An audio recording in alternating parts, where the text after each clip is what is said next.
Pankaj Ji Ahuja, convener. 1 minute, I think it asked me to continue. Okay. So, respected CA Pankaj Ji Ahuja, convener. Then I think Shikha ma'am will be joining. Yes. So, CA Shikha ma'am, deputy convener. Then my friend, if I can call you so, Harshavardhan, my friend CA Harshavardhan Bapat. I know him recently, but we have some common, acquaintances. So uh, it's been, I mean, I definitely can all of you call all of you friends. So what I'll be dealing today is, see, normally, I mean, one has to scale the pitch. I'm reminded of a story. I think I'll tell you that story right away. So, there was this person who used to give religious discourses, Kirtan. He was very famous. He was famous throughout, in fact, India. So once in a remote village, this kirtan was kept. उनका कीर्तन रखा था. Hmm. All of you know English and Hindi, fine. So I can use both. तो उस दिन बहुत बारिश आ गई, जैसे अभी रिसेंटली बारिश चल रही है. तो बारिश आ गई तो इतनी बारिश थी कि पानी भर भर के बह रहा था वो नदी में, और नदी के उस पार मंदिर था जिसमें वो प्रवचन था. तो वो तो मंदिर में पहुंच गए थे पहले, बारिश शुरू होने के पहले 9 बजे. ये सब खेत, मतलब all of them were farmers, तो खेती करने वाले लोग थे. वो 9 बजे निकले मंदिर जाने के लिए. तो बीच में देखा कि ये इतना पानी भर भर के जा रहा है, तो कोई नहीं पहुंच पाया. दो वहीं के लोग थे मंदिर के आसपास रहने वाले, वो दो लोग पहुंच गए. तो क्या हुआ कि उन्होंने पूछा अब क्या करूं, दो ही लोग हैं तो क्या करूं. तो बोले देखिए, अगर मेरे गौशाला में, अगर घर में मेरे दो ही गायें हैं, मतलब किसी के पास घर में 100 गायें होंगी, 200 होंगी, 1000 होंगी, मेरे पास दो है तो मैं उनको खाना तो दे देता हूँ. ऐसे नहीं है कि उन्हें खाना नहीं परोसता. तो वो समझ गए कीर्तनकार. वो बोले कि ठीक है, मैं आपको अ, कीर्तन का पाठ कराता हूँ. And then he started at 9 o'clock and went on up to 1 o'clock. वो चल ही रहा था 4 घंटे, इतना चला इतना चला. लास्ट में उन्होंने पूछा कैसे लगा आपको. बोले मैं तो जानता नहीं इन मामलों में, वो किसान बोल रहा है, लेकिन अगर दो गाय है तो मैं 100 गायों का खाना उनको नहीं खिलाऊंगा. That is what the kisan said. So what I'll do is, considering that it is a compact audience, because normally I deal with much larger audiences, no issue. But your audience is more discerning, they are more interested in the subject, and I think your combined experience is more than me. So what I'll do is, I'll share my experiences. That is why I told you this anecdote, and also to lighten up the atmosphere, because otherwise income tax appears to be a very dry subject, but it is not so. Hmm. So what I'll be dealing with today is faceless appeals. 1 minute, I think you will be admitting people now, because I'm getting those signs. Admit. हाँ, ठीक है. ये अभी. Sir, I can take 2 minutes हाँ, yeah, okay, हाँ, okay, fine. for I'll hold. introduction. I'll hold. Yes, yes. पूरा. Uh, good morning, all the members. Thank you, CA Dr. Vishnu Kanere sir, for accepting our invitation for today's VCM. Uh, Before starting with the VCM, I would like to give introduction for Dr. Vishnu sir. Uh, he's a practicing chartered accountant, a qualified cost accountant, and a certified fraud examiner with a brilliant academic record, having won several gold medals and awards. He's a certified Governance of Enterprises, IT, CGIT, USA, System Audit, Risk Management, Data Privacy, and Information Security. He's an ISO 9001 2015 QMS, that's a Quality Management System, and ISO 22,000 FSMS, Food Safety Management System Lead Auditor, and ISO 27,000 ISMS and ISO 22301 BCMS Implementer. He's an alumni of Sydenham College of Commerce and Economics. He has stood first in AII India Intermediate and Final ICWA, and second in Intermediate and Final C examination. He was awarded a PhD in Management from Jamnalal Bajaj Institute of Management Studies, University of Mumbai, for his pioneering research on valuation concepts and practices in Indian industry, sorry, covering intangibles like software. He's a fellow member of Institute of Valuers. Dr. Vishnu Kanare sir is an expert in taxation, auditing, overseas investment, fraud examination, information system security, system audit, accounting, financial management, costing management, consultancy, evaluation and valuation of intangibles, including TV and cinematic content, that is computer software. Uh, he has been involved in business valuations for M&A, valuation for M&A and IPOs. He has over 30 in consulting, assurance and taxation for listed companies, leading players from the industry and authorities, multinational private organization and high net worth individuals. His academic achievements and hands-on working experience reflect the wide canvas on which he operates. So has a deep insight into micro and microeconomic issues, and in the field of finance, he has written the first ever book in the world on software valuation, published by Thomson Corporation. He has several publications to his credit, including chapter in the book on computer frauds by Willy, published in the training programs. Dr. Kanhare sir has been a key speaker at national and international Don't conferences. read the full thing. You just read one para. That is enough, sir. Yes, sir. Yeah. So, thank you for this kind introduction. I'm just trying to see why it is not moving in the meantime. Just give me a moment. Yeah, it has moved now. Fine. So it also got stuck because of your long introduction. But thank you so much. And I'm delighted Thank you, to sir. speak to you. What I'll be doing is, as I was telling you, I'll just be sharing my experiences. That would be a better idea, I thought, since Right, faceless right. appeals is everything about how to practically handle appeals. So, what I'll be dealing with first is why this faceless has been introduced and how it is proposed to be introduced. Then, of course, the rest of the 3 points essentially are those which are required, which were required even earlier when appeals were, I would say, physically being filed and physically being argued in a face to face kind of situation. So, in this kind of a scenario, you find that what you really need to do is you need to plan for the appeal. Now, planning would mean a good understanding and knowledge of the legislation and the rules and regulations involved, of the stakes involved, and what are the judicial precedents and whether they help you or they go against you. Based on that, you would first plan for the appeal. Then managing the appeal would include things like what are your chances of success, what is the kind of evidence which you have, what are the facts of the case.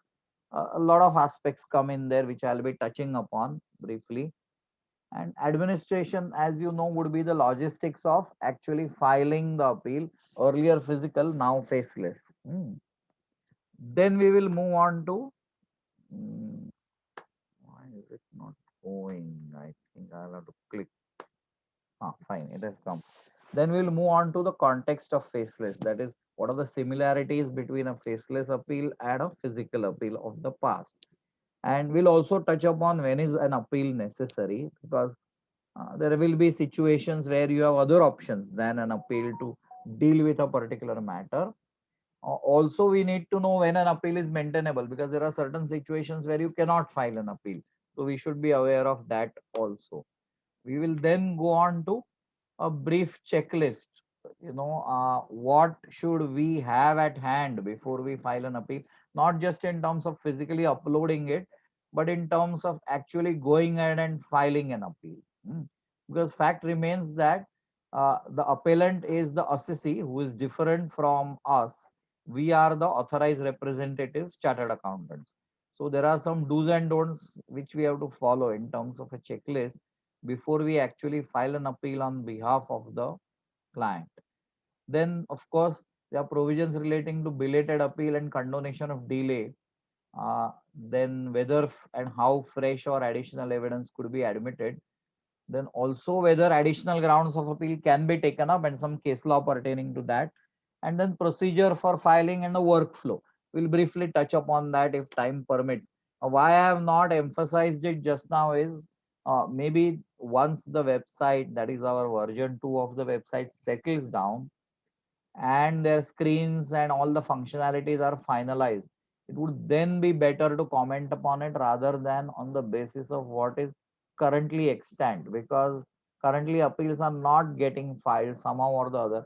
Functionality is still probably, although it's supposed to be launched on 7th of July, but even after nearly a month, it is in the beta stage. Then of course, finally we will have how to garner evidence, how to ensure electronic submission of evidence and whether it's valid, acceptable, what are the challenges, and of course, what are the other remedies available, and a few precautions which need to be taken by us, by the appellants, as well as by the department, in the sense that it would call it some caveats, and there are of course challenges, and then we'll move on to question answers. So what is the background? Faceless appeals was introduced along with a taxpayer charter by our Honorable Prime Minister Narendra Modi ji on 26 September 2020. Hmm. So let us understand that at that point of time, Form 35 uploading utility was already in existence, in the sense that we were all uploading Form 35, and then also to be on the safe side, and as often requested by the department, we were also taking a printout and filing a physical copy of that Form 35. But essentially, the uploading of the form was what was the actual filing of the appeal. So, filing of the appeal was already online. Now, of course, it is being overhauled as per the portal version 2. And once it is tested and understood, only then after it has been actively used by many people, will know what are the issues which we will face in it. So what is the purpose of this faceless? Essentially, purpose of the faceless assessment is to achieve greater efficiency, to achieve greater transparency and accountability. So how is efficiency, transparency and accountability ensured? So what happens is that because it's a electronic process of issuing a notice, submission of hearing and all that, it is something like, I would say, recorded by a third party, which is inanimate. It is recorded by the servers as to what was the time when the notice was issued, what is the date on which the notice is supposed to be responded to, what is the date when the window for that was activated, what is the date when the window for that was closed. All these things would be known, so it is not left to the whims and fancies of people. Earlier there was an issue. What was an issue? I'll give you an example. What happens is, you have some submissions to make, and I don't know how many of you have got this experience. Please don't make it a monologue, you can share your experiences. So I'm sure you must have encountered a situation where you went for a scrutiny assessment. Here not talking of an appeal. Generally at the appellate level this doesn't happen, and the assessing officer uh, and his person in the tapal refuses to accept some kind of evidence towards the fag end of the assessment. So he says, "नहीं नहीं अभी letter नहीं लेंगे." So now what can you do? So you can either escalate the matter and go to the additional commissioner or to the commissioner. But if you don't want to do that, then the other option is that you send it by RPAD or something of that sort. That is what used to happen. Or even if you ultimately manage to file it, uh, the assessing officer would pass an order of a day before and then communicate it, because it is still not time barred. So there was no way of knowing what was the actual date on which the order was passed. So this kind of scenario, I am sure you must have encountered, that you file a letter and then you get an order of an earlier date. In fact, there are a lot of situations where there have been case laws on this. Any one of you has encountered this, where the assessing officer refuses to accept a letter? And it does happen. It has at least happened in my case and in the case of many other people. So we have this as an example. So these kind of things won't happen. Hopefully, with an electronic kind of scenario, there will be greater efficiency, in disposal. See, today what is the challenge? There are more than 4 lakh appeals which are pending at various stages with the department, and the number is growing every day. So this is a very huge task which needs to be addressed. Mm. At the present rate, by a physical hearing, it may take years, and by that time there will be much more legislation which will start piling up. As you are aware, if you any one of you has received, I mean any one of you in the sense your clients has received that notice under 148, I'm sure you must have. So that is again a subject matter of litigation. It is going into litigation. So that's how litigation proliferates under the Income Tax Act. The second thing which has been done, or the purpose of this, was elimination of human interface. Why was human interface eliminated? So that corruption, all kinds of pressures and pulls on the assessee. You know, let me here share with you an example. Even today, what the department wants is they say, okay, pay more advance tax, pay more advance tax. You will get a refund, but because they have to achieve their targets. So there's always a pressure on high taxpayers, that is HNIs and large corporates, to pay more advance tax, even if that is not the income at that point of time, and promising that they'll immediately pass a 143(1)(a) and issue a refund of things like that. So essentially what happens is, in fact, I know cases where assessing officer has given a lower deduction of tax certificate so that it can be paid as advance tax. So this kind of pressures also may exist. Plus, to eliminate corruption, that is what our honorable prime minister has said, decided to eliminate the human interface. So all the processes will be system driven, and there will be a functionality. So once the functionality starts working perfectly, it would apply uniformly to all. Hmm. Now there are benefits in this and there are issues in this also. We'll come to it. Then of course there is a dynamic jurisdiction with random assignment. So all kinds of nexus is removed, because what happens is, when you file the appeal to the National Faceless Appeal Center, the National Faceless Appeal Center will send it to a regional Faceless Appeal Center, which will dynamically select a appeal unit. So the selection of the appeal unit is entirely random, because first it will select any one of the regional faceless appeal units, the national center, and probably it will be one which is other than the one under which the assessees, that is the appellant's jurisdiction, falls.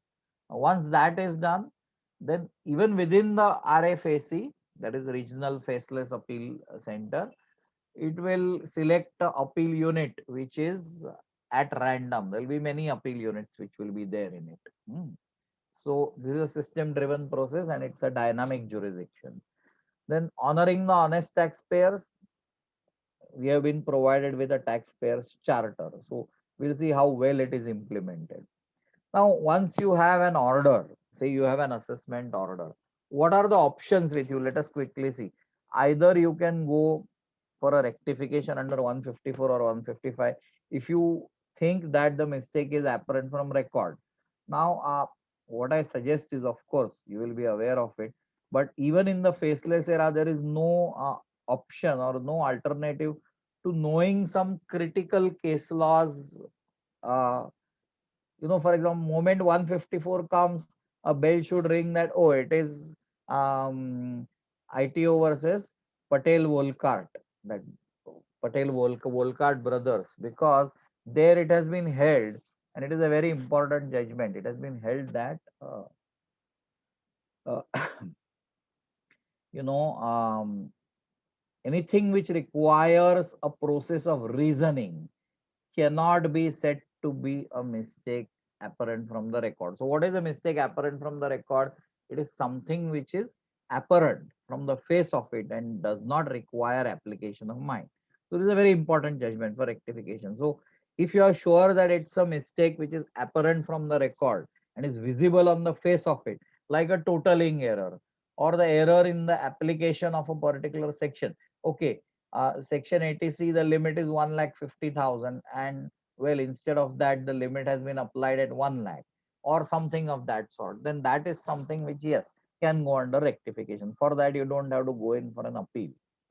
then or a wrong rate of tax is applied, things like that. Appeal before CIT appeals, of course, is the most used, I would say, option. 264. Now, what is the problem with 264? Both are that way higher authorities, and both are departmental authorities. A CIT appeals, and now, of course, Faceless Appeal Center is also a departmental authority. It reports to the CBDT. Same case with CIT, but generally a range CIT is more keen about tax recovery, tax targets, and things like that. So there is a view among practitioners that you know there may be less chances of a revision being viewed at favorably. Of course, if you apply under 264, the CIT cannot pass an adverse order and enhance your assessment. Unlike in the case of a CIT appeals, where a CIT appeals can go ahead and issue a notice for enhancement. So therefore, one has to consider, if one feels that there are some critical points in, but there again, what happens is, if you go into 64, nothing prevents the CIT from issuing a notice under 263. So therefore, this is something which one has to bear in mind. It is a double-edged sword, because we'll come to that later. If once you file an appeal with the CIT appeals, uh, allowing you to withdraw the appeal is in the hands of the CIT appeals and not anyone else. I'm reminded of a case. It was in my junior days. I think, somewhere in 1970, 77, 75, 76, something like that. I'll need to check. I can't remember the exact date, but it was in 70s. There was this case of a transporter. What had happened was that there was an addition made of the trip expenses. In those days, those trip expenses was a major issue for transporter cases. Now it's an accepted fact that yes, expenses are incurred on the trip by the drivers in cash, for which there are no vouchers necessarily available, and those expenses are allowed. In fact, now transport cases are assessed by a number, in the sense that so much amount per truck, whether it's a heavy vehicle or a not so heavy, not heavy vehicle, non-heavy vehicle. So what had happened then was very interesting. I went and argued the case. Probably, I think I was an article at that time. It was even before 77. So this CIT appeals raised an issue. He said, "Well, I'll consider your contention, but show me. I mean, does your client's truck use tires?" I said, "Yeah, of course it would run on tires." Then he said, "Where is the sale scrap value of the tire?" Hmm, that's a very important item of revenue, and I find it missing. So tell me why I should not issue piece of enhancement. So I said, "Give me an adjournment and allow me to revert to you." So I came back, I spoke to my principal, and then he contacted the client, and then we thought that considering the quantum and everything, it was wiser to withdraw. So then I went to ask for a permission to withdraw. So the CIT appeal then told me that, look, uh, I can refuse to allow you to withdraw also, and I can issue notice of enhancement. Why enhancement done, and then you will have to submit everything. So I said, well, I have learned my lesson, but this is the first time that I have encountered this. He said, no, no, you should be well aware of the act. And I said, yes, I am allowing you to withdraw the appeal. So that's how that appeal was withdrawn. So often the sections remain ingrained in your mind because of some kind of a memory. So please remember that withdrawing of the appeal is at the discretion of the CIT appeals. Hmm. So now there is of course writ before the High Court. So we have a lot of writs issued for 148. Time permits, we can discuss it. And then appeal to CIT is the most preferred course of action. Now, what is the enabling section? It is section 250, subsection 6B, 6B, and 6D. A scheme has been notified and number 77 dated 25th September 2020. That is the notification. Okay. So we now come to what are the cases or situations where the scheme is not? So please remember, in the case of um, uh, appeals arising out of serious frauds and Matter. So, I mean, as a thumb, uh, cases which are centralized, generally they'll want to leave out of the faceless scenario. Well, a lot of evidence, physical evidence is to a lot of statements to be recorded.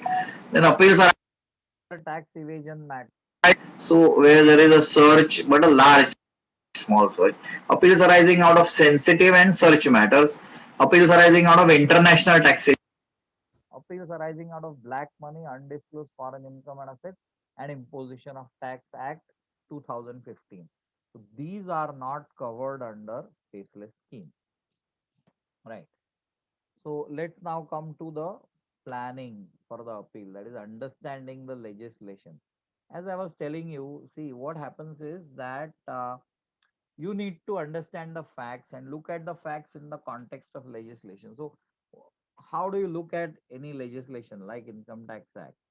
So when you are a practitioner for appeals, that is, if you are handling your own appeals or whether you are, uh, you know, acting as a consultant and preparing a brief for others who wish to appear for appeals, or whether you are appearing on behalf of other for representing appeals, there are things like, conceptually, residence is a concept which one must understand as far as legislation is concerned, because ultimately we are looking at the entire tax gamut.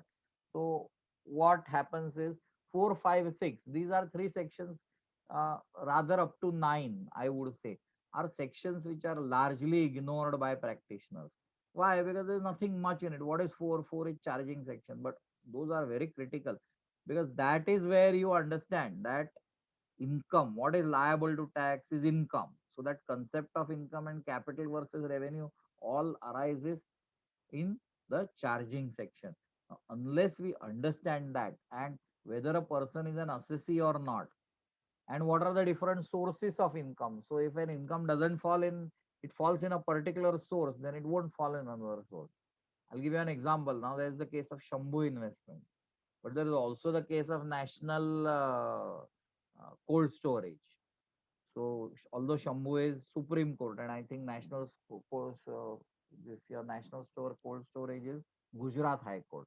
What happened in both cases was, here is the case of a business, a commercial property attempted or being let out, but because it was purely let out, Shambhu Investments held that it was an investment classified in the balance sheet, and therefore it will be income from house property.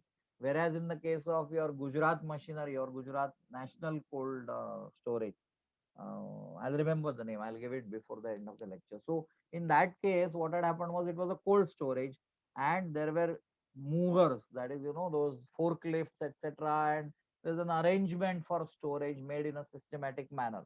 So they said what is being let out is not a house property, but it is a cold storage facility which requires the person letting out to carry out complex operations on behalf of the person who is renting it out. So although it may be a lump sum monthly rent which is paying, basically it is Charges for offering cold storage. And given that scenario, it was assessed either from other sources or business income, depending on how it was claimed by assessee. So understand the legislation from this point of view, understanding what are the charging sections and what are the machinery provisions. What are the machinery provisions? For example, 28 to that 44 D or E or A, whatever is the machinery provisions for business. Similarly, you have machinery provisions for salaries, for income from house property. Now, if the charge fails because there is a machinery provision is not in existence, or it does not fit. So you have the very famous case of your BC Srinivas Shetty, which is still applicable in certain situations, which are not otherwise deemed to be nil cost. Hmm.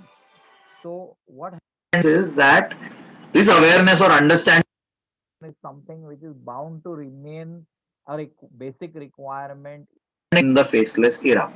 The second one is awareness regulations. I need not based on this. This is important because rules and regulations have stipulations pertaining to the appeal process as well as the process of filing certain evidence as well as the process of allowability of certain. so if you are required File a particular form, say form in the case of a charitable trust, if you want to carry forward subsequent year or you want to it over a period of 5 years, then not filing that form for the rule within the required time is going to affect your case. But then you should be aware that it is a rule or a regulation. So one can argue that it's a technical default, but then one has to remember to have applied for the condonation of delay, because what the higher authorities or the appellate authorities always says, you did not do what you were supposed to. If you were delayed and you realized it was out of your control and that is why your form 10 was delayed being filed, then did you ask for a condonation to the CIT? Yes. If you had asked and he had rejected it also and you had come in appeal, we would have granted. So awareness of rules and regulations is important. Then, I'm reminded of even things like this. In those days, of course, the net was not there and it was difficult to get information or of the past. So I remember what used to happen is my principal used to say, आज पानी भर गया है इतना, तो आ नहीं सके, जा नहीं सके. Mumbai was tough like it was the other day. So this is take out that newspaper cutting and keep it on the file, because later on it may be useful for a delay explained of why you could not file a return or why a particular compliance could not be done by the due date. So later on when you write your penalty reply, you are not going to remember all these things. So therefore there is something which goes beyond this, that of course comes in the management stage. Now, what is other points which are important for planning? Other points important for planning is what are the stakes involved. See, often, in fact, department has a particular cutoff level. I think it is now 5 crores and 10 crores for the tribunal. But that cutoff level, or 1 crore, that cutoff level is something which the appellant has to decide, because even appeals come with a cost. Your filing fees and fees of the authorized representative, plus expenditure involved in preparing the brief, in garnering the evidence. So many other things are there. Plus, there is also a major cost. What is the major cost of filing an appeal? Can anyone think of, apart from this, what could be a cost? In fact, I learned this from one of my assessees. A very interesting assessee he was. So can anyone think of it? Let's have it more interactive. What could be a cost? I mean, you can be right or wrong. There's no right or wrong answer. So what could be a cost associated with this appeal, other than what I laid out? That is the filing cost, cost of the representative, cost of preparing evidence, cost of making submissions. Anything which you can think of. You can add the salaries, overheads, all kinds of stuff. Anything apart from that? No. Well, uh, it's the biggest cost, and that cost is the mind share. What happens is, when you have a high stakes appeal pending, it's going to affect the business of the appellant. So often people take a view that I want to buy peace and close the chapter rather than going into appeal. So that is why you have this wonderful section now. We'll be coming to it. I don't want to jump the gun, but the period when you apply for an immunity from the penalty, which is available after every assessment, authorized representative should never forget. But that will come when I go into the details. So planning for the appeal, you have to look at stakes involved. What are the judicial precedents? Here again, I would say there are some risk takers and there are some risk avoiders. The risk takers are the one who will hunt for a tribunal judgment anywhere. Punjab and Chandigarh का भी चलेगा, कहीं का भी चलेगा. कहीं ना कहीं से कुछ भी एक डिसीजन आया फेवर में, 4 अगेंस्ट हो गए तो भी बोलेगा नहीं चलो अपील फाइल कर देंगे. Whereas one has to really see whether it's a high court judgment, then it has some stability. And again, ideally, it should be a judgment of the jurisdictional high court. In fact, now recently, Mahavir storage, there is a judgment which has come. I have given that ahead in the slide, which says that uh, even in the national faceless scenario, the judicial precedent of the jurisdictional high court is binding, and they which high court? The high court of the jurisdiction where the appellant assessee resides. Hmm.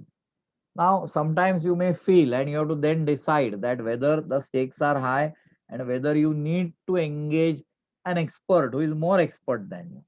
Hmm. There's always somebody who's better than you, not necessarily because of a better faculty of understanding, but because he has been specializing in that area. So, therefore, you have some people who are specialists for search and seizure cases. There are some who specialize in rates. Like that, you have many consultants who are available, and you can always take a second opinion or refer to an expert. And the last, which is the most important, often in the enthusiasm and as a rebound that, oh, you represented the case and there was an addition. So, therefore, you want an appeal to be filed. But please understand and make sure that the appellant or the assessee is equally interested in filing and pursuing the appeal. Otherwise, you would be fighting a lone battle. You will not get any information. And then again, you will face a situation where the appeal again goes against you. So let that not happen. So there has to be commitment from the appellant. Then identification and understanding of grievance. This is something which is very important. So this identification or understanding of grievance would mean that, oh, what has exactly happened in my matter? Is there an addition made to the total income? What is my returned income? Is there an addition to the income? Is there an assessment under the wrong source? Often what happens is there may be a negligible impact in this year, but there may be a far reaching impact in the subsequent year. For example, in a particular year, irrespective of whether my income is assessed as business income or income from house property, in the case of charges which I am recovering for a business service center, take a particular case. The business service center, I have shown it as business income. Uh, Assessing officer calculates it as house property, but the net addition is negligible. Now, that could become an important point for appeal, even though the quantum is very low, because it's a principle which it is going against you, and in a subsequent year, that could have a very large impact. Hmm. So, apart from understanding whether there has been an addition or a disallowance of a claim or a recomputation of a loss or error in, I mean, more tax has been asked of you, or it could be an issue pertaining to TDS. So, whatever is the issue, understand it first and then go to the root cause. That is, what is the cause of the addition? Under what section has the addition been made? Is it uh, unexplained credit or it is unexplained investment? See, both have a completely different approach to be used for dealing with it. Why is this important? Let me tell you. The same format more or less continues. So if you look at that 35 form, the earlier electronic one, which we have been using, there is a section mentioned. What is that section? That section is the section under which the addition has been made. Now, I'm sure I can admit, I tell you, I find it very difficult to sometimes identify under which section the addition has been made. Have any of you encountered it? It's a challenge because one, the assessment order sometimes or often is not a speaking order, so they don't specify the section which is applicable in this particular case. Of course, in some matters like unexplained investment or unexplained cash credit, uh, it's apparent. if you read the order as to what the section could be. But otherwise, it could be difficult to look at this. For example, if there is a disallowance made out of commercial expediency, there is an expenditure incurred on the approach road to a factory and the assessing officer has disallowed it. So what section would it relate to? It would relate to section 37. But this is something which should automatically come to your mind, because I mean, that saves a lot of time. So therefore, again, go back to the planning section, understanding the legislation.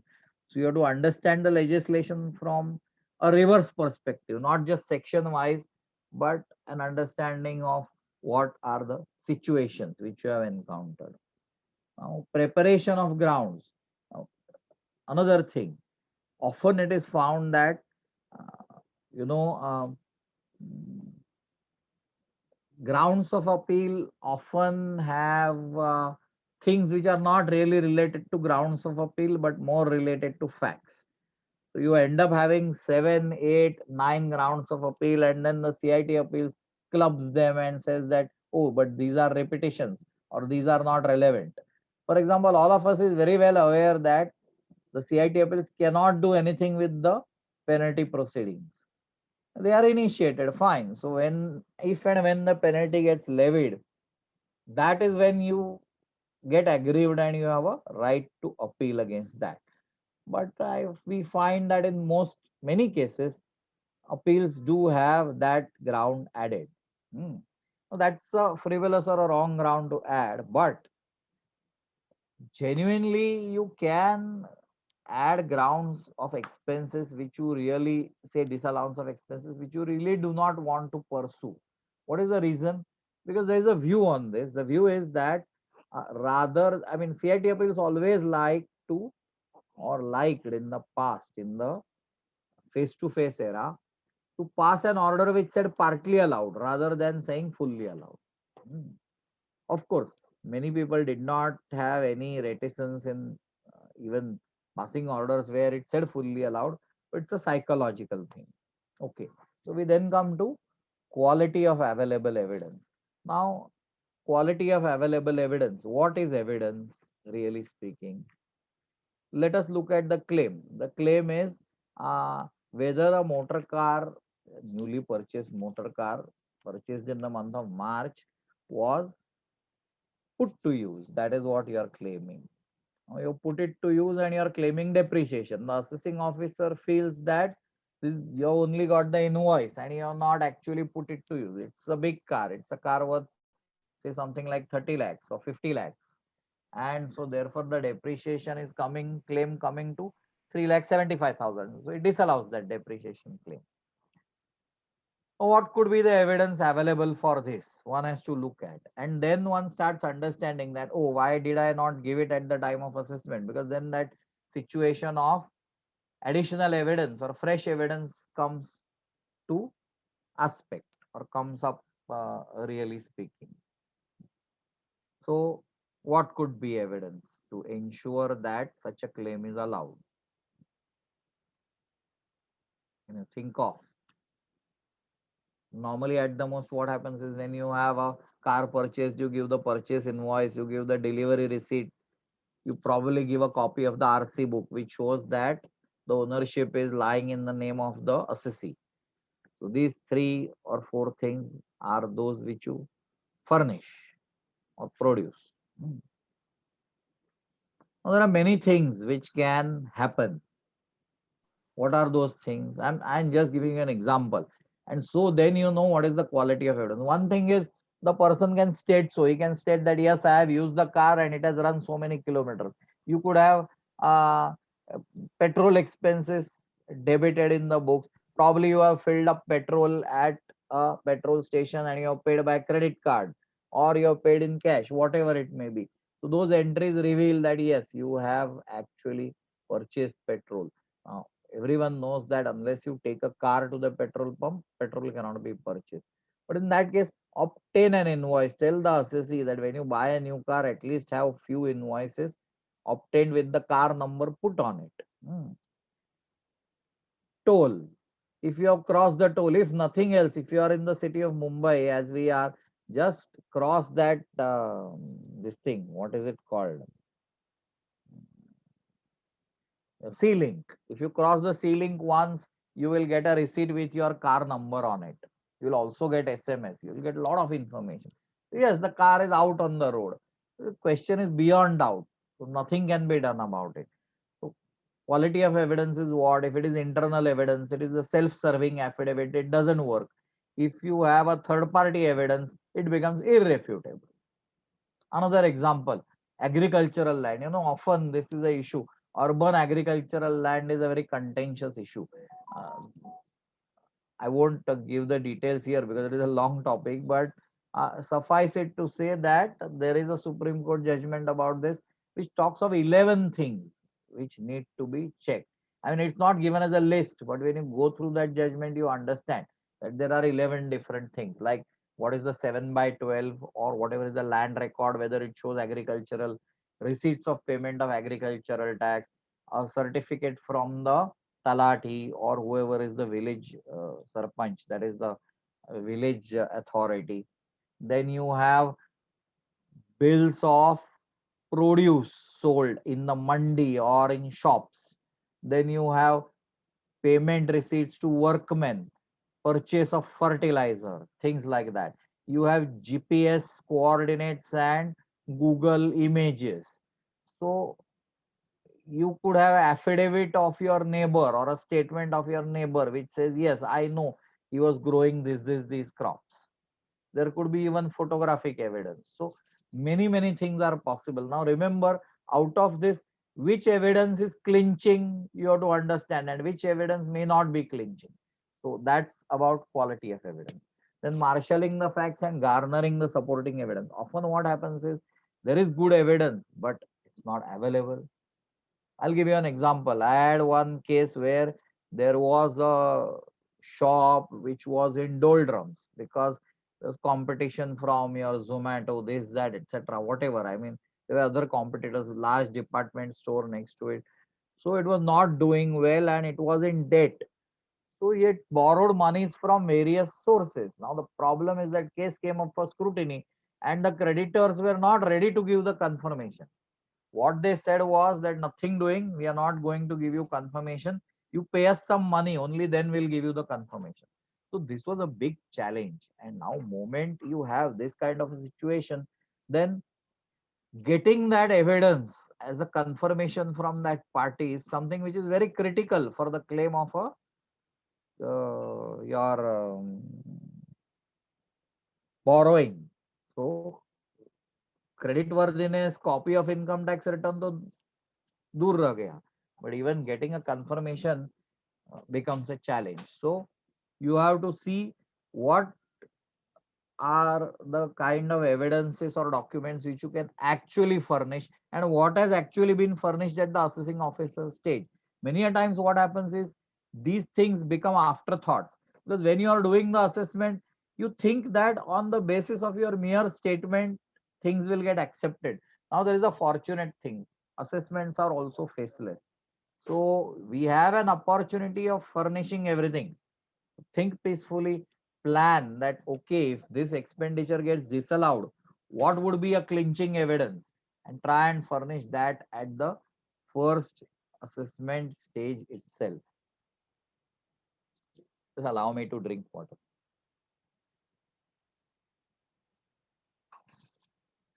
I'll speed it up now. Is it okay till now? Pankaj ji, are you finding it Yes, sir. okay? Perfect. Yes, sir. Yeah, fine. So, chances of success versus cost of the appeal. This we have already seen.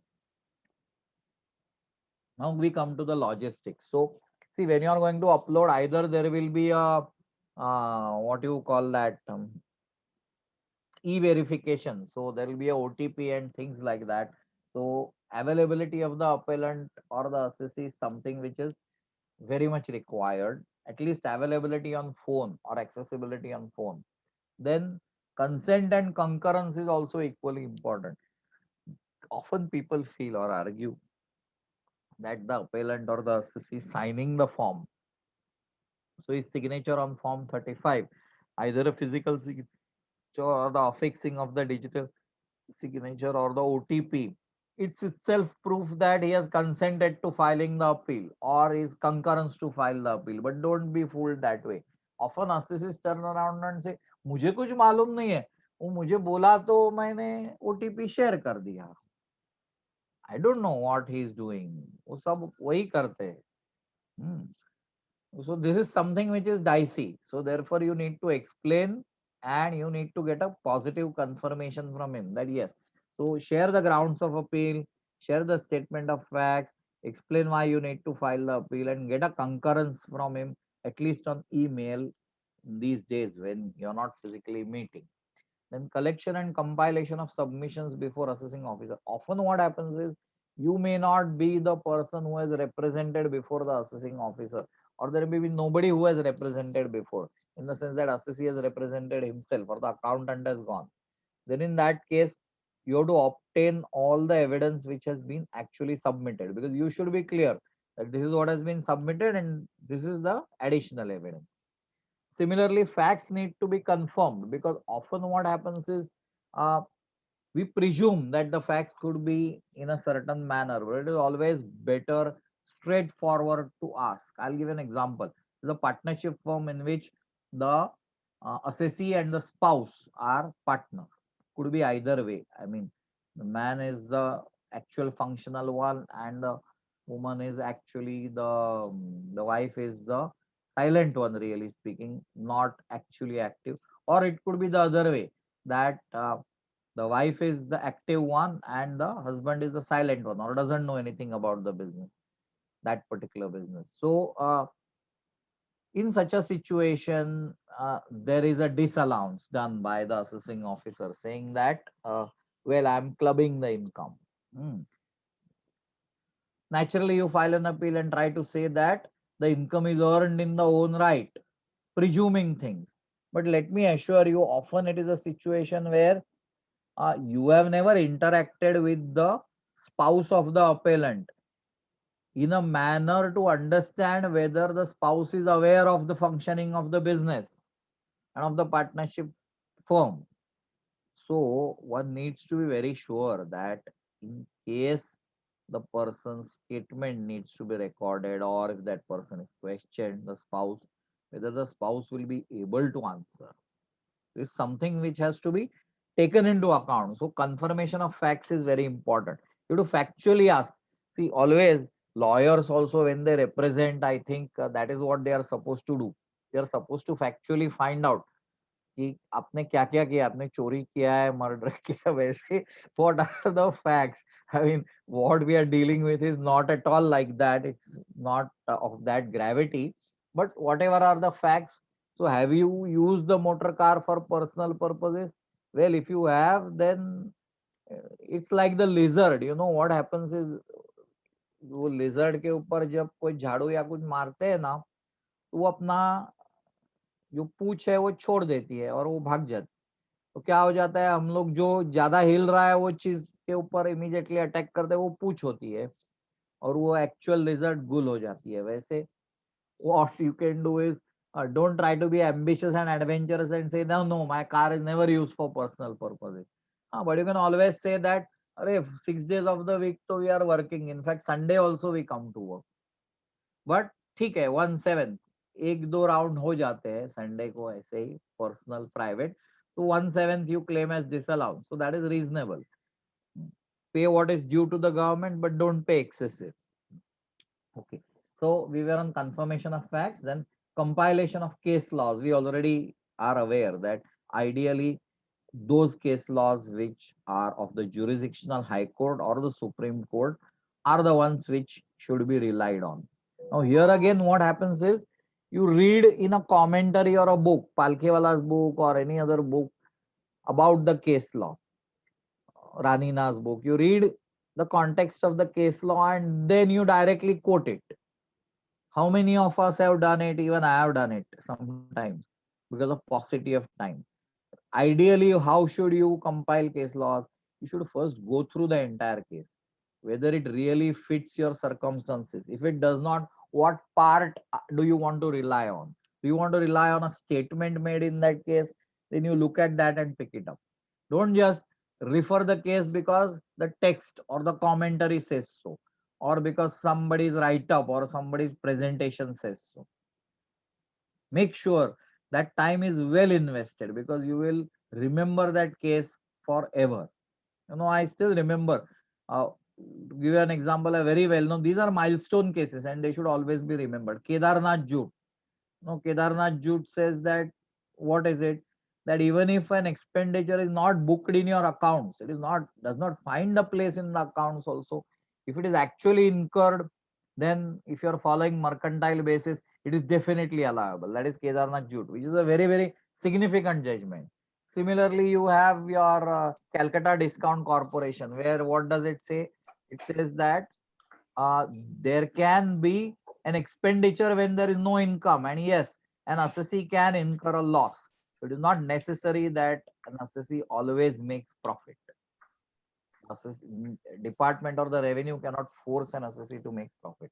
So these kind of case laws, or 85 ITR Kusum Mahadeviya, which says that yield method is an acceptable method for valuation. It's not only the breakup value. So these judgments are always very significant. There are many others. I won't go into details of that, but yes, case laws are something which should be at the top of your mind. Important case laws recollection, which you have gone through, if not once, several times, so that then the quality of appeals improves. See, now what is going to happen? Because it is faceless, your face will not be seen, your persuasiveness or your arguments have no value, because there is no face to face interaction. अरे वो CIT appeals क्या सोच रहा है, if he is not interested in that particular point, or if he has made up his mind, कुछ दूसरा point डालते हैं, ये सब अभी होगा नहीं, because you can't see him, you can't know what is happening in that CIT appeals mind, in the sense that that appeal unit's mind, because as it is not one person, it is three people, and it is going to go for review if there is going to be an addition to another unit. So actually it is three units, sometimes three, sometimes two units, which are going to pass the appellate order. Given this scenario, it is very, very important that the quality of your appeals which you file, because this is your only chance. Once this goes, it is like, I don't know, if a lot of our children keep going abroad, so you must be aware there's some statement of, not statement of facts, something is there. I forget the name now. Something which is to be written for admission to universities. Story about what you have done, etc. Foreign universities. So there again, it's only that one particular thing which you write and give. Statement of purpose. That is what is required to be given.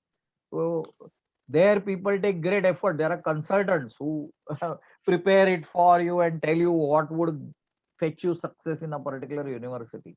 So you have to be that careful when now drafting appeals and settling them. Now, what are the similarities? The provisions of law are the same. Quasi-judicial proceedings. This is important. We'll deal with it a bit later. So what happens because they are quasi-judicial proceedings? Now, this I want someone to tell me till I finish this cup of tea. What is the implication that proceedings are quasi-judicial? Many implications. So you can at least share with me one. See, one is about evidence, whether the rule and law of evidence applies to it, not very strictly, but the general principles apply. That is one thing which happens. See, what happens is most of the general principles of law or what is common law becomes applicable. But civil procedure code or criminal procedure code will not apply to it. You get the point. So principle of natural justice applies to it. How it's going to impact faceless, we'll see towards the end. Right? So rules of evidence, onus and burden of proof, all these are applicable. You know the difference, I hope, between onus and burden of proof.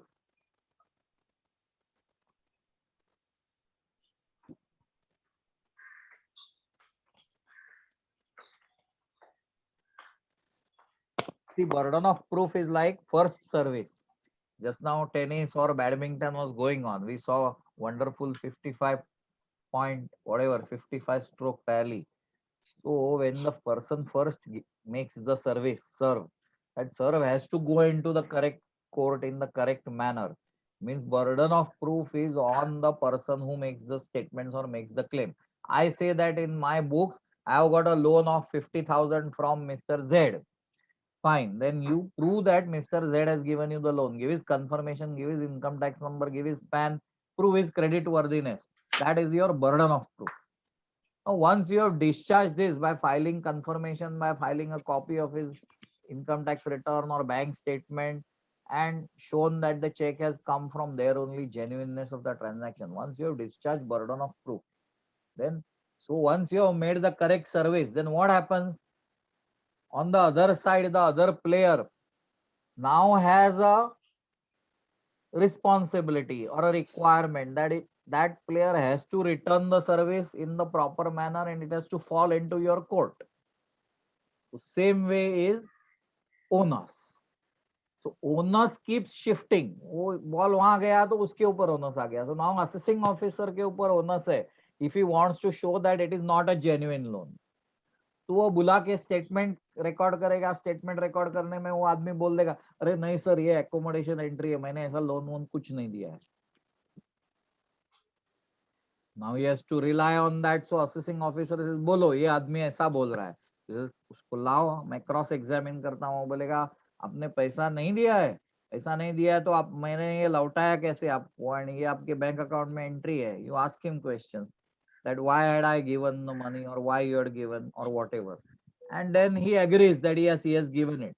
Then again the onus goes into the assessing officer's court. So onus keeps shifting, but burden of proof is the initial proof requirement of discharging proof on a person who claims a particular thing or makes a statement. Applicable provisions of Act we have seen already, that also remains the same. So because it is faceless, your section 6 of residence is not going to change. Only section 6 will decide the residence of the appellant.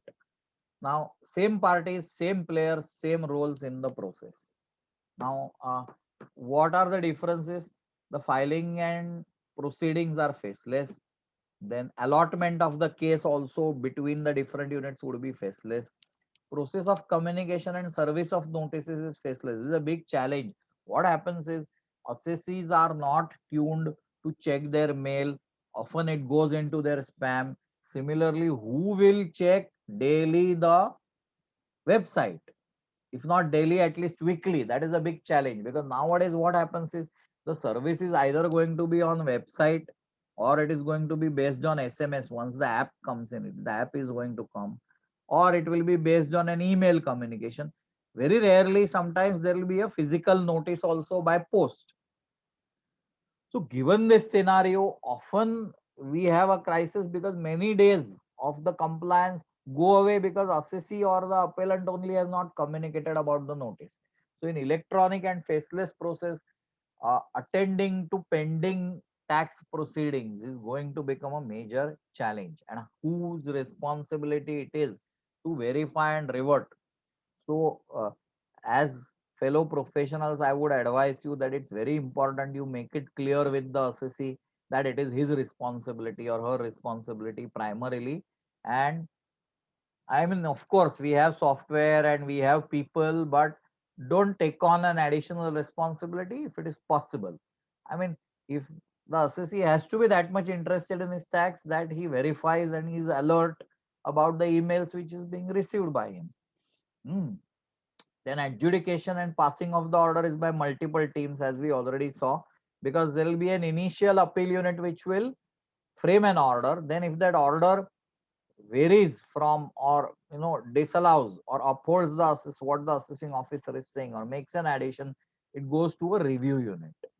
So it is again another appeal unit which acts as a review unit, and that will do it. And if the review unit comes up with a different order, then in that case it goes to a third unit for resolution. So therefore it is quite possible that it goes to three different sets of people. Now this itself is against the process of natural justice. Can you know why? Do you remember ever that the case has been, I mean, an assessing officer has been transferred in your case, the case which you have been doing, or a CIT appeals is transferred? ऐसे आपको किसी को हुआ है? Oh, I never saw the chat. I think I'll see the chat. Misrepresentation. Manish Jain. No, what is about misrepresentation? Sorry. You can unmute, Manish.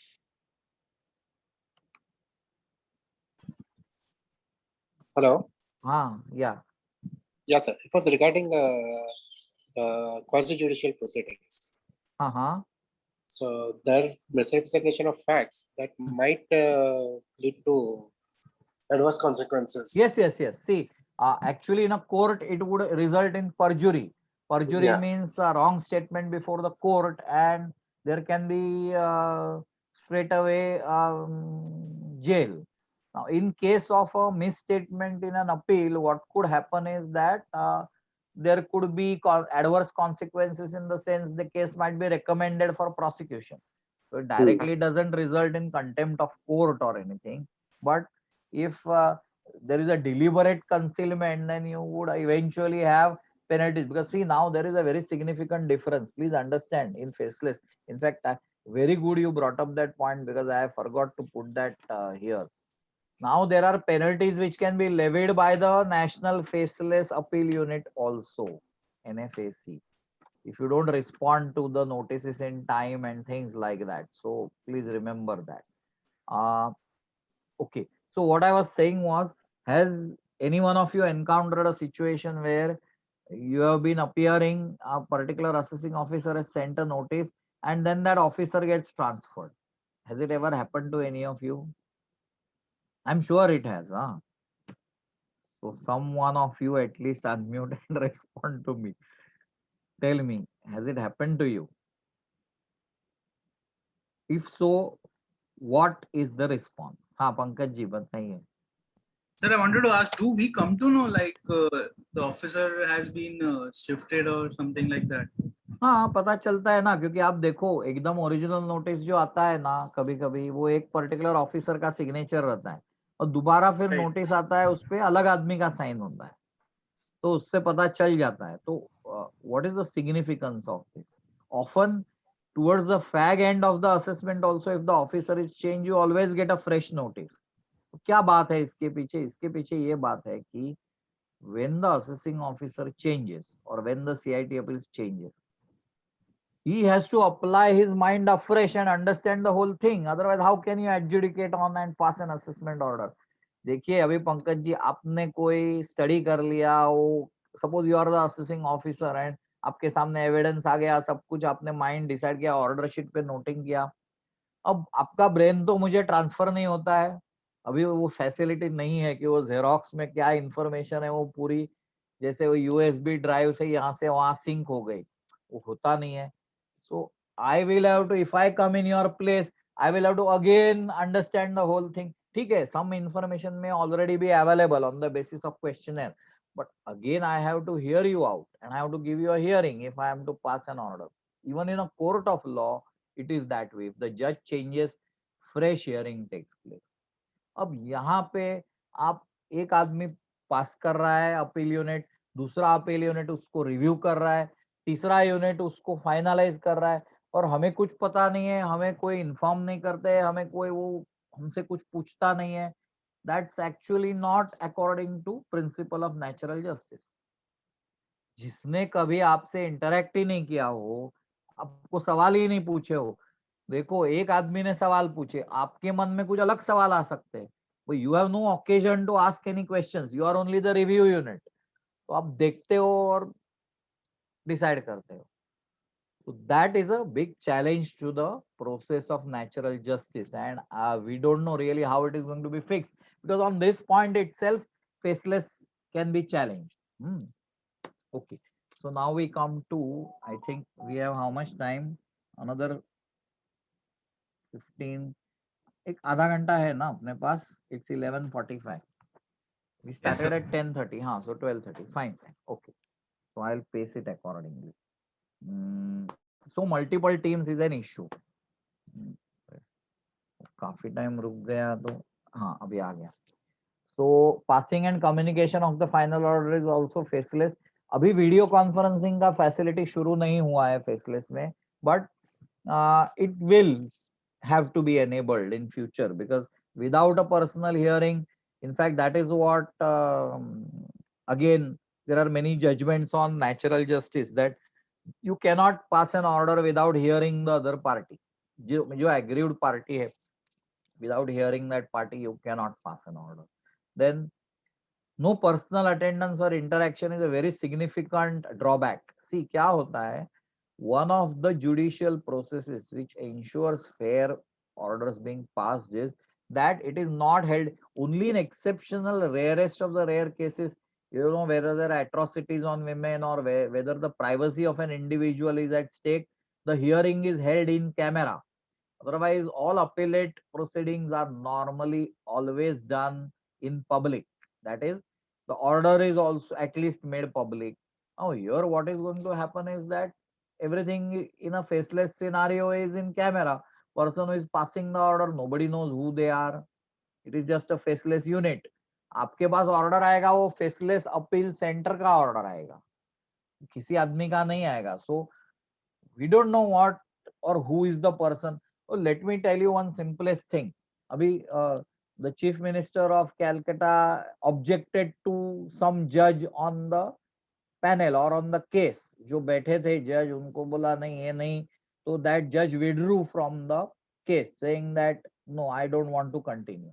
Correct? तो ये बातें होती है. तो same way, how do I know or not know that the person who is passing the order may have a personal prejudice against me? Possible hai. You follow? So, I mean, there are cases, I have come across cases, even I have filed an application where appellant voiced the concern that this particular assessing officer is against me.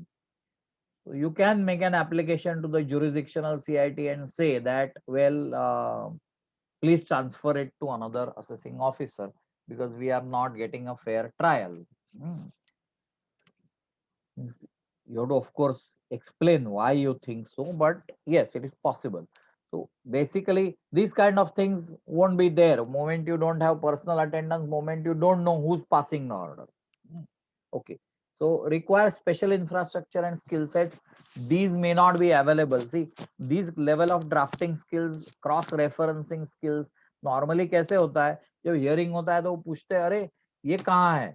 So then you immediately open that particular page and tell them, oh sir, it is on page so and so of the paper book.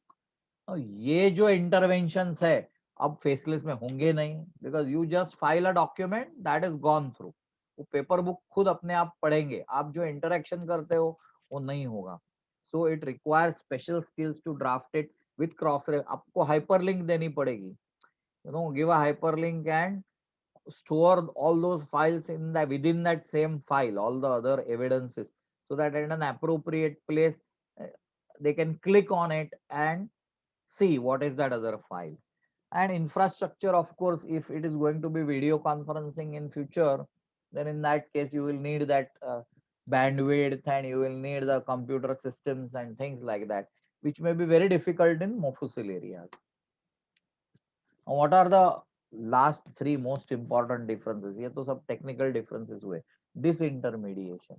See, what happens is today, fast and furiously, intermediaries are gone. Directly you are interacting with the entity which is passing the authority. So there's something like that which is happening. All the intermediaries, namely physical, वो file निकाल के दे रहा है कोई, फिर कोई notice serve कर रहा है, कोई क्लार्क कैलकुलेशन कर रहा है, ये सब कुछ अभी निकल गया. असेसिंग ऑफिसर आपका हियरिंग ले रहा है, अभी कुछ नहीं है. There is one monolithic machinery consisting of various functionaries. Internally it is working, churning out an order for you. तो आप रिप्लाई फाइल करेंगे तो it is like a black box for us. So it is impersonal, rule-based treatment. They'll just merely go by what is the view of the department or what is the case law. In fact faceless assessment में ये काफी बार हुआ है कि हमने detail file की है, दोबारा वही डिटेल मांगते हैं. तीन तीन बार हुआ है, तो तीन तीन बार डिटेल अपलोड की है. I don't know who or exactly what kind of reading was done there, but yes, I have experienced that also. I'm sure you must have. And short fuse wire of decisions. देखिए ऐसा है कि आपको time दिया हुआ है, वो time पे अपलोड नहीं हुआ तो विंडो खत्म हो जाता है, that window shuts. So it's extremely short time you are given for responding, and that is another challenge. Now we come to a bit of we have covered mostly what is faceless now.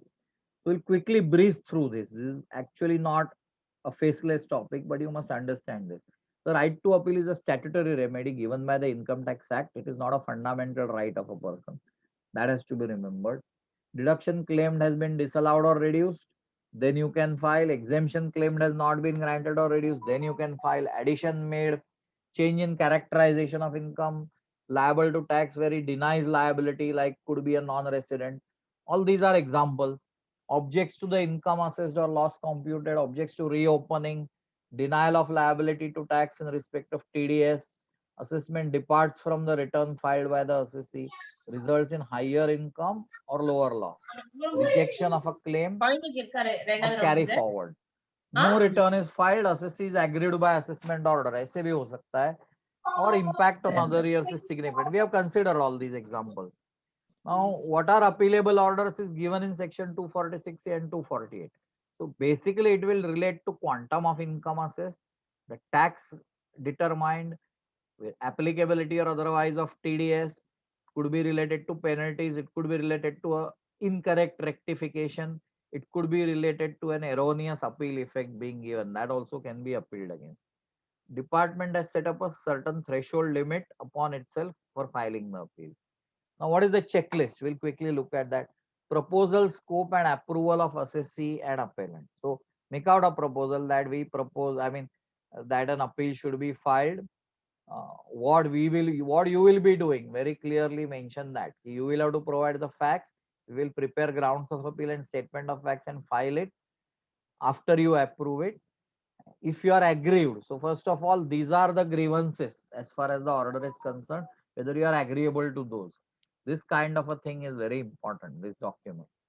It can be brief, it can be a single pager, but ideally you should get a sign off of the appellant on this. Wait the assessment order, reconciliation of income determined and tax liability with your return of income is something important. This is what I was talking of, 270 AA. Please draw attention of the assessee appellant also. Okay? Try to apply, especially because why, the time taken for this 270 AA till the rejection is excluded from the filing of the appeal. So there is no tension about it. Because often if this gets knocked off, then a substantial after effect of the addition goes off if the penalty is waived. Now, checklist for appeal continued. Identification of the issues to be appealed, whether they are strong issues or weak issues. That is where you have sufficient third-party evidence or you have nothing except self-serving affidavit. Obtain soft copies of all relevant submissions in the matter. Often the counsel is different, so it's important to do that. I'll ask you a question. See this, whether the issue is appealed against is strong or weak. So how it changes according to facts. Suppose there is an addition made because of jewelry. Jewelry का addition हुआ है, and what you claim is that it is Tridhan or ancestral jewelry or jewelry received from family relations and friends. What do you have in support? You make an affidavit for that, either of yourself or of a relative, close relative, uncle या aunt या कोई भी है, या उनका maternal side of your spouse, somebody makes a affidavit and that affidavit is attached. Now, is it a strong evidence or a weak evidence? Tell me.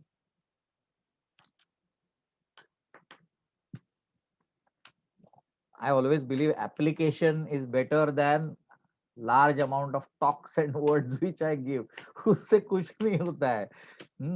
Real life situation के बारे में सोचेंगे तो बेटर रहता है. देखो अभी इसमें कैसे होगा कि सपोज 50 तोला है or that person has an average income of 25-30 lakhs, spouse is also earning whatever, 50 तोला सोना है, ठीक है, it is probable, it is reasonable. So sometimes reasonable claim even made on the basis of an affidavit, self-serving affidavit, may become a strong evidence. Whereas third party का affidavit लिया, या कुछ गहने आपने मॉर्गेज रखे थे, उसका रसीद लिया, वो मॉर्गेज में पूरा डिस्क्रिप्शन है, वो आज के गहनों से मैच होता है and it is 20 years back, but it is huge quantity, then evidence may be weak. So understand that from the context also. Now, identification of and suggestion regards additional evidences. We tried that in the case of the motor car as to what could be the evidences to show that it has been put to use and actually purchased and not a invoice received and purchased on paper. So you can suggest, and these evidences can be furnished, because to give you an example, if you have crossed that ceiling, there's a clinching evidence that your car has gone. I mean, you can even get CCTV footage, but it is not required because your token says so, the car number. This evidence goes to the core of the matter. What is the matter to be decided? Whether the car was actually used. There is a clinching evidence that the car was used. Movement, or there is a traffic offense for the car. चलन आ गया आप, बोले ये देखो ये traffic offence भी हो गया. I'm not suggesting anything. Don't think of it that way. But you can suggest to the client कि ऐसा कुछ आपके पास evidence हो तो share कीजिए. Now, once you get that evidence, then even if it is additional evidence, it will have to be accepted by the CIT appeals because it goes to the very core of the matter. It decides the matter in 1 second, and so therefore that is relevant for you. Now, check, obtain copies of that additional evidence before the process starts. बाद में क्या time नहीं रहता है और बाद में कहाँ ढूंढते फिरेंगे. Whatever is initially obtained, that is best, because the hearing may come up after a long gap. By that time, everyone has forgotten. Carry out primary research and ongoing search as regards judicial decisions which can support the issues appealed against.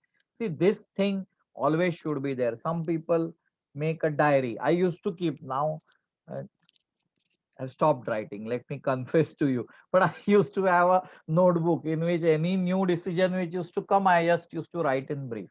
There are 3 reasons for this. The first reason is that something which you read, something which you write, so it again plays in your mind, and something which you see and you do actually when you are writing, your hand moves. That will make it permanent in your memory. It's like 3 times written in your memory. Second thing is that when it is your notebook, you tend to remember it or recall it faster because you keep referring to it, you keep using it. Unlike in a system where your system is throwing you up cases, so you don't flit through other cases. That is the issue with system. System में browsing नहीं होता है, वो directly आप keyword डालते हो उतना ही case law आ जाता है. Whereas here when you are referring to a book or a notebook or an ITR, your eyes fall on other cases also, which then later on some matter comes up and you need it. That's how it happens. So carry out the drafting process regarding grounds of appeal, then prepare the synopsis of facts, so you will get statement of facts. List out the evidences, separating additional evidences, final list of additional evidences and likely availability, because you will have to make an application under 46A. Drafting of the prayer for admission of additional evidences, drafting of statement of facts. In case there is a delay, list out the reason. Now delay में एक important चीज है, you have to give it day by day. Chronologically, you have to give the condonation of delay. You cannot leave a gap of even 1 day and give proper reasons. See, most of the time problem क्या होता है, even when you apply for an adjournment in the assessment process, even in the faceless process, don't give a reason not available, busy in tax returns, etc. These points don't hold any water. आप busy हो तो आप दूसरे किसी को काम दे दो. Assessee can appoint someone else if his representative is too busy all the time or is traveling or he has a personal issue. Please only take an adjournment when there is a real issue as far as the assessee is concerned. When you as an assessee can never even come to know whether and when the officer has been transferred, how can one put forth a statement that this can result in a process against natural justice? No. Okay. This is by whom. Actually, I'll tell you how, Mr. Shanbag, how it can be understood. Your notice originally would have been signed by a particular officer, and a subsequent notice or even the final assessment order would be signed by a different person. That will let you know that your jurisdictional officer has changed. Or if the designation of the officer changes, for example, 1923 becomes 1611, that means there is a change of jurisdiction. So in either case, a fresh notice is mandated by law. In case of faceless, we don't know even the composition of the people in unit 1, unit 2, unit 3, and up to 3 units will be involved in passing the order. So there is definitely different people looking at it, and so that's an issue. Okay, we come back to this. So get appropriate approval on the grounds of appeal and the statement of facts. Petition for condonation of delay is now part of the schema, but better to file a supporting affidavit. That format is readily available everywhere. We then have, I think, a close one. Ensure availability of digital signature. Preparation and filing of stay is important. Penalty, reply, and alternate prayer for keeping penalty proceedings in abeyance. See, one has to be careful. 271F. What is that notice for? I think it is for delayed or non-filing of appeal or non-responding to the notices. I think it's for not filing an appeal. 271F. Correct? So your appeal has nothing, I mean, not rather, sorry, not filing of the return in time. Now, this cannot be made to wait for, or say non-response to notice, 271(1)(b kind of scenario. Those cannot wait for your disposal of the appeal. The reason is what is decided in the appeal, whether there is an addition or not, is not relevant. But yes, there is case law. There is case law which says that you can't levy a penalty for non-response if there has been no addition. So therefore 271(1)(b) can probably be kept in abeyance, but not the one which says income tax return not filed. So 271F. So anyway, it's better to reply to all those penalty notices. Now, Form 35, the new one also requires mentioning of all the pending appeals, just like NF, I mean the earlier one. These are the filing fees now. So this is just procedural. You can skip that because it takes time up to 48 hours for it to reflect. So you have to do it well in time, at least 3 days before, not like earlier times when you filed on the last day. Now, whatever are non-English documents, obtain certified copies, convert all files in PDF or zip, and the data limits are here. So statement of facts, 1000 words, each ground of appeal, 100 words, but you can always attach a separate statement. Prayer, delay, condonation, 500 words. Total data limit is 50 MB. Individual file is, I think, 5 MB. Now, what is the time limit for filing appeal? It is normally within 30 days of the date of service of notice of demand in the case of an assessment or a penalty order, first appeal. Or second appeal, it is 60 days. Date of payment of tax where the appeal is valid through 48, or date on which intimation of order sought to be appealed against is served in any other case. Exception is 268 and exception is 270AA. Both those are exceptions. Now, belated appeal and condonation of delay, application is now part of this.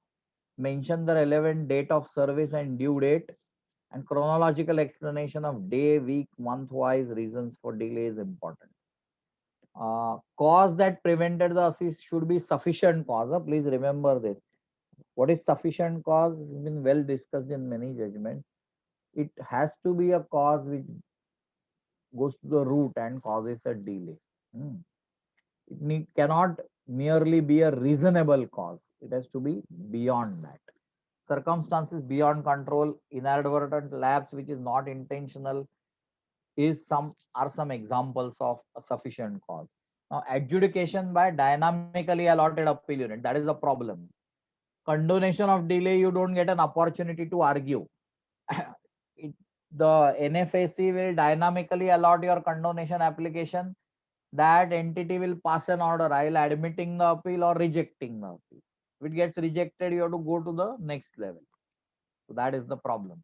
Fresh additional evidence. Circumstances when additional evidence can be admitted is given in 46A. Assessing officer has refused to admit evidence. I gave you an example. Appellant was prevented by sufficient cause from producing evidence called by the AO. To give you an example, assessment is in process and your books have been impounded by the GST department.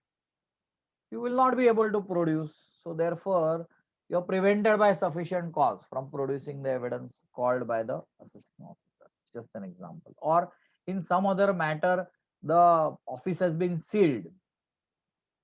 Now, in that situation, you cannot produce certain vital documents. So you are prevented by sufficient cause.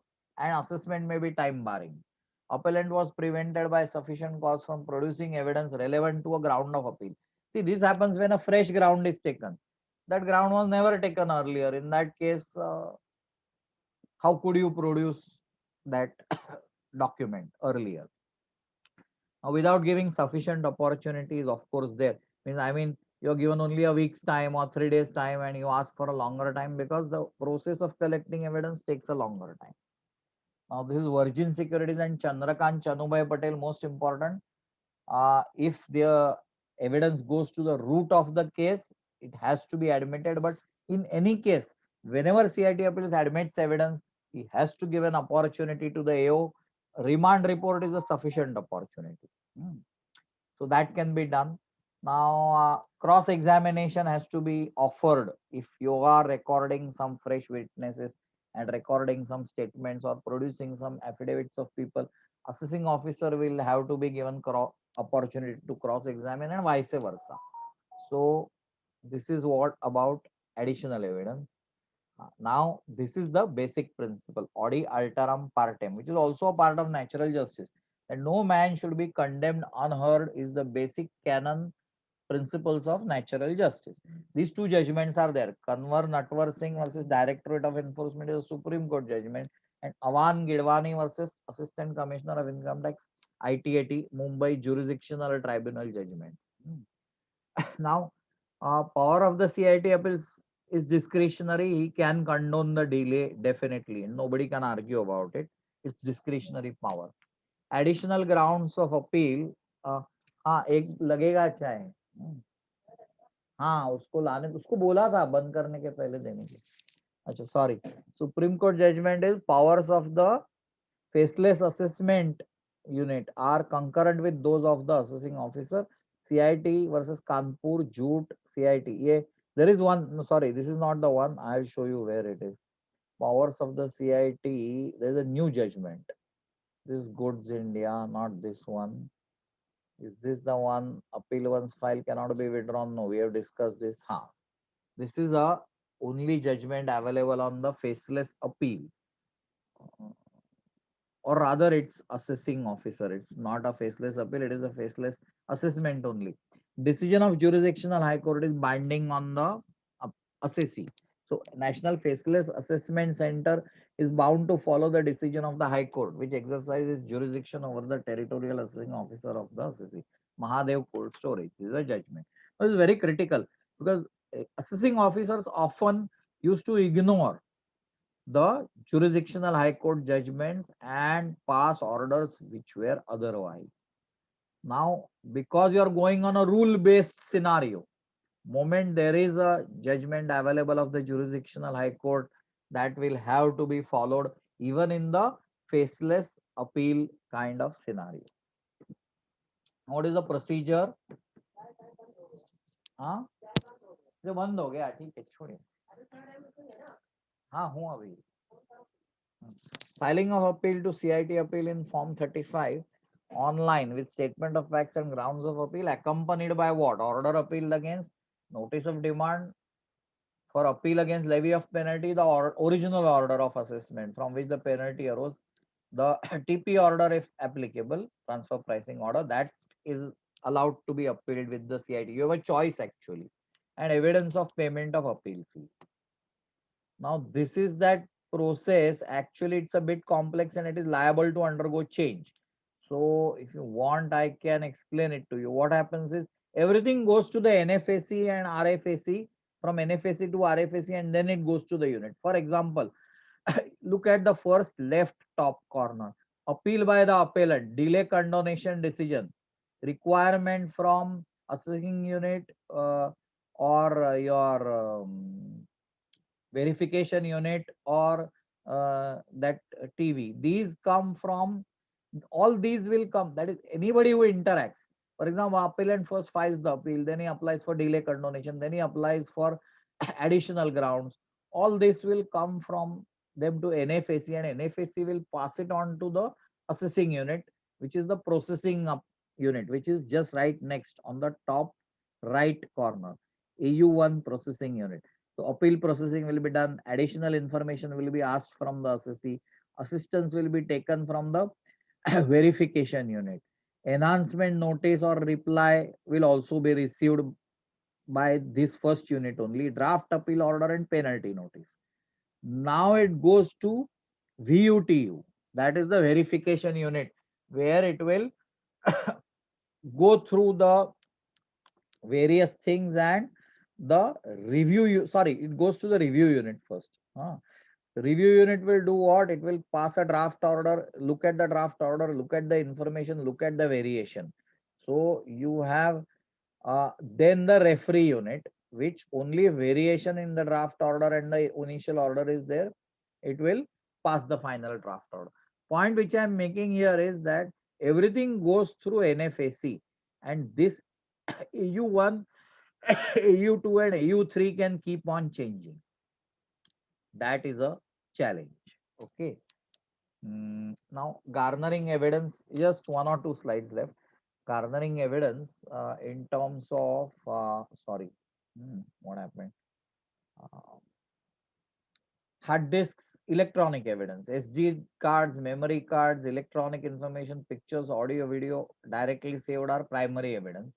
CDs or any other copies made from them are secondary evidence. So evidence can be varying in terms of types, qualitative, significance, third party based. All this applies to digital evidence also. Documentary evidence can be more persuasive. Affidavits, circumstantial evidence is also important. This is an added advantage that whatever has been filed before the assessing officer, if you have downloaded it, your submissions, that will have the marking of the tax department and the serial number, the flag. So therefore, that will become evidence that you have already submitted it before the AO. Now, what are the issues which arise out of electronic or digital evidence? Many. Give you simplest example. My IP address is printed on the IT acknowledgement. I'm just giving an example when you file the return. Now, my IP address is a sensitive piece of information that should not be available with third parties. Now, income tax return I am required to furnish to embassy. I am required to furnish to the bank if I have taken a loan. Why should my IP address be shared? So it's a privacy issue because it is getting shared with the service providers of the income tax department also. Then integrity. Point is that all this data being stored in the department, what is the authenticity or integrity? बाद में वो data नहीं रहा तो, or it gets tampered. So whether there is tamper-proof storage and retrieval on the part of the department, how are they going to convince us that their storage is proper and right? Then establish authentic chain of collection and presentation. So because department also directly collects some information, and often we find there are too many errors in it. To give you an example, same mutual fund purchase transaction is reported three times. All these problems and glitches are there. So the integrity of the original data coming to them itself is in question, because that is again reported by some other party who can make clerical mistakes anyway. So what are the alternative remedies? We have already seen that revision, rate and petition. This is one thing which is added in this slide. So the last one. See, there is a often forgotten section called 273A. In fact, I have had occasion to file many applications and successfully under this clause over the years, even recently. This is a one-time waiver of interest as well as penalty, which an assessee can avail only once in lifetime. Whether it's a corporate or whether it's an individual. In case of every assessee, this order gets passed only once in lifetime. I think now principal chief CIT has the authority to pass the order. Once you have 273A means all your, it is like going and doing Ganga Snan, means वो एक ही बार करते हैं life में ऐसे कर देगा, ठीक है, when it's too huge a liability. Now what are the alternative other remedies available? Which are non-exclusive remedies. Sorry, Board of Advance Ruling replaces AAR. Settlement Commission is discontinued. Committee on Disputes is there, and Dispute Resolution Committee is there. But all these work under the board. So that's a matter of concern. Independent options are very few now. Everyone works under the board. In fact, they wanted to bring the tribunal also under the board, but fortunately it is under the Law and Justice Ministry. So there is no problem. So finally, precautions, quick response in light of shortened timelines, one person or resource against many persons. Remember, आप अभिमन्यु हो, because वो appeal unit में 3 appeal unit है जो handle करेंगे आपका appeal. हर एक में 3-3 आदमी है. उनके पास lot of resources are there, manpower is there, software is there, and you are a single person appearing. So remember that. Advantage and effectiveness of personal physical hearing is lost. The problem is feedback which I was getting always in the appeal कि सामने वाला आदमी interested है या नहीं है, ये हमें पता नहीं चलता. Chinese whispers in action, arguments and communication have to be comprehensive and crisp and clear. See, पहले आप communicate करोगे AU1 से, वो AU2 के पास जाएगा रिव्यू के लिए, और AU3 is a referee unit. तो 3 बार वो सेम कम्युनिकेशन आगे आगे गया. What is the filtered information that reaches the third unit may be something completely different from what you have said. What are the challenges? Upholding principle of natural justice, equity, fairness, reasonableness, and equality. The opaque internal communication and processes is the biggest challenge. अंदर क्या हो रहा है पता नहीं है हमें. It is not in the interest of natural justice. No opportunity to cross-examine is as yet provided in the rules and regulations of faceless appeal. That is a challenge. Then no personal or video conferencing hearing as yet enabled. That is another challenge to natural justice. Multiple units and persons deal with the appeal, so there is loss of continuity and context. And ultimately, therefore, all this results in a lack of adequate opportunity to be heard. So I think I have completed on time. Now there's still 12 minutes, so or even slightly more. So if you have any questions or anything to share, it's not so much questions as just share what you wish to do. That will really help all of us, even help me to learn. Because I always find that every time I take a lecture, wherever it is, I keep remembering and learning newer things. कुछ नई चीज याद आ जाती है, you get a better insight. This is the only thing, knowledge. That is why this Pankaj bhai, you asked me initially, आपने पूछा कि क्या आप record कर सकता हूँ. What I feel is, if you share, there is a Sanskrit shlok. I am tempted to say that because I love Sanskrit. I know more than 1,000 shlokas by heart. So न चोराहार्यम न च राजहार्यम न भ्रातृभ्राज्यम न च भारकारी. So चोर इसको लूट के नहीं लेके जा सकता है. न च राजहार्यम, the king cannot confiscate or nationalize it. न भ्रातृभ्राज्यम, आपके भाई बंद जो है वो इसको में से हिस्सा नहीं मांग सकते हैं. और न च भारकार, it is never a burden. If you have money, you are worried about robbery, you are worried about income tax, you are worried about 100 things. वो वहां नहीं है. व्यये कृते वर्धते एव नित्यम. The more you spend it, व्यय means spend. So actually the more you use it, the more it grows. Vidya dhanam sarva dhana pradhanam. So knowledge is the ultimate of wealth, because if you use it, it grows. That's what I feel. Anyway, I think I have even eroded further into your time for questions. If anyone No, has sir, questions, you can ask. Completely within time, sir. No worries. Okay. Thank you for the amazing session, sir. Thank you. Thank Questions you. from the members, please.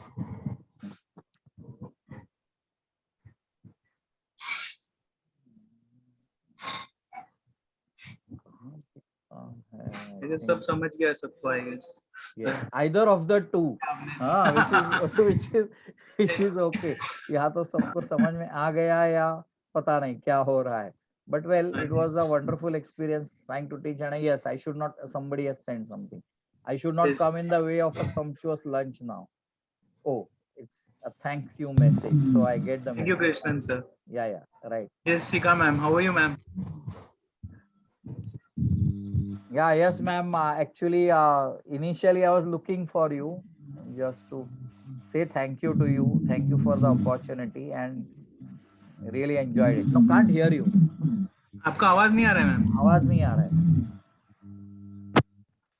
There's some problem in the. Can you hear now? Yes. Yeah. Thank you, Pankaj, and thank you, Vishnu sir. Very wonderful session. And I'm really sorry I got, 2 minutes late. I joined a little late. No issue at all. Sunday is Thank you. always a challenge. Sunday morning is a challenge. No, my wife is a pediatric neurologist, so her things are also there in the morning. So वो हमेशा कहती है इनको कि भाई Sunday morning या evening को मत रखना, because Sunday evening you need to go out and morning a lot of things to do in the house. But well, But sir, because now most of the people are having holiday on Sunday only. They are working on Saturday. Correct. So they will lose the opportunity to hear you. Very And true. I must say, very nice and interactive session. Because this is now just has started, faceless appeal and assessment, and we need lots of guidance and tips also. So you have given very good practical tips. So that will be very helpful to us and all our members. Right. So definitely we will have one more session on this. Maybe when the system stabilizes and starts working, then maybe Yes, we sir. can consider that. अभी तो challenge वही है कि 15 तारीख तक तो कुछ करना भी फायदा नहीं है उसमें. I'm attempting to do something. Best not to. Although we are tempted to go log on to the portal, best to stay away from it for at least another week. That's the thing. Right. Okay. Thank you so much. Thank you, Thank Bapat you, sir. Thank you once again from Chembur Study Thank Circle you. side Yeah. and all of our members. Thank you once again for your precious time and valuable input. Thank you. Okay. Bye. I'm logging out. Thank you, Pankaj, for having this session, organizing this session. Wonderful. Yeah. Very much needed in this time. This session. Okay. Can I log out now? Yes, sir. Yes, Okay, sir. thank Thank you. you once again. Yeah.